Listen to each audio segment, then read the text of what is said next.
Quand tu seras prêt, l'amour viendra à ta rencontre. Bonjour, vous me connaissez, je suis Germain Roncari, psychopraticien de vie sentimentale pour couple et pour personnes seules en quête d'amour. Vous pouvez prendre rendez-vous avec moi, de chez vous, à distance. Donnez-vous vraiment la chance d'évoluer. L'amour est la plus belle école de la vie. Toutes les infos sur mon site germainroncari.com où vous aurez des informations sur mes marches de Compostelle et aussi sur les formations que je propose. Alors, vous le savez, j'accompagne des couples qui veulent aller mieux ou des couples qui ne vont pas bien, qui veulent se réparer, des personnes qui veulent divorcer, qui ne savent pas comment faire ou qui ont des peurs. Et j'accompagne aussi des célibataires, des divorcés, des veufs qui souhaitent à un moment de leur vie, en tout cas, refaire le chemin vers l'amour.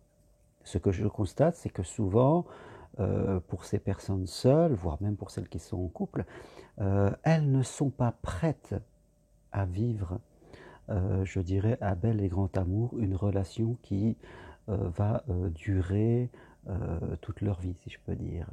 Elles ne sont pas prêtes intérieurement et diverses raisons font qu'elles rencontrent que des personnes qui sont inadaptées ou elles vivent des situations qui les font souffrir.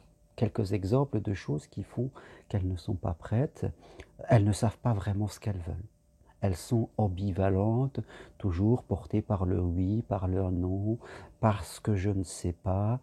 Vous savez que la loi d'attraction fonctionne beaucoup en amour. La loi d'attraction fonctionne tout le temps. Si je suis quelqu'un qui ne sait pas ce qu'il veut, je vais rencontrer des gens qui sont flous.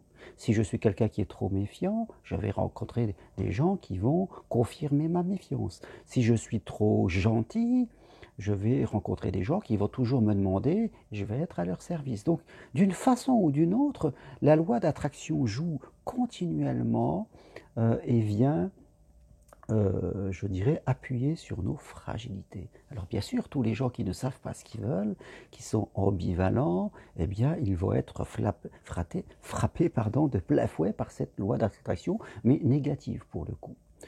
Également, les gens qui ont des blessures de l'enfance, qui provoquent des comportements complètement inadaptés et qui sont inconscients de cela.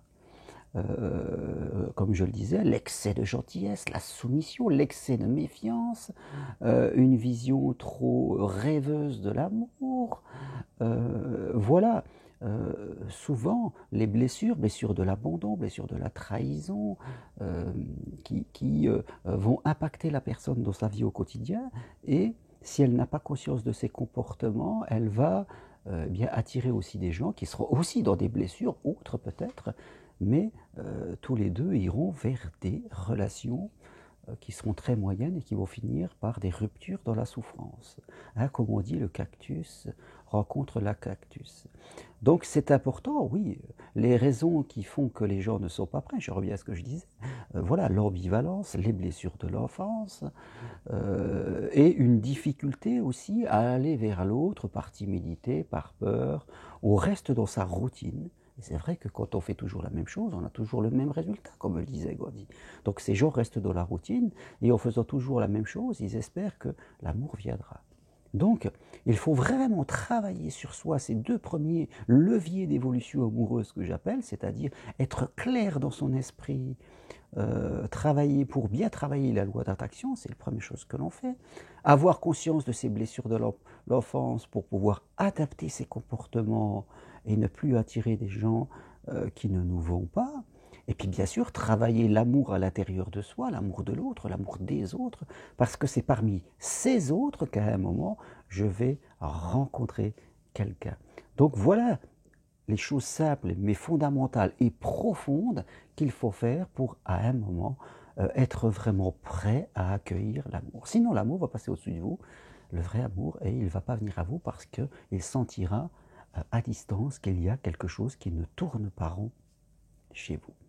Voilà ce que je voulais vous partager. Donnez-vous les moyens d'évoluer. C'est vraiment un travail de spiritualité relationnelle et amoureuse. L'amour, c'est de la spiritualité. C'est Jésus qui disait « aimez-vous les uns les autres ». Eh bien, tout commence par là. plus on va progresser dans cette phrase « aimez-vous les uns les autres », je peux vous l'assurer, et plus on va se donner de chance de vivre vraiment une belle histoire. Merci, à bientôt et au revoir.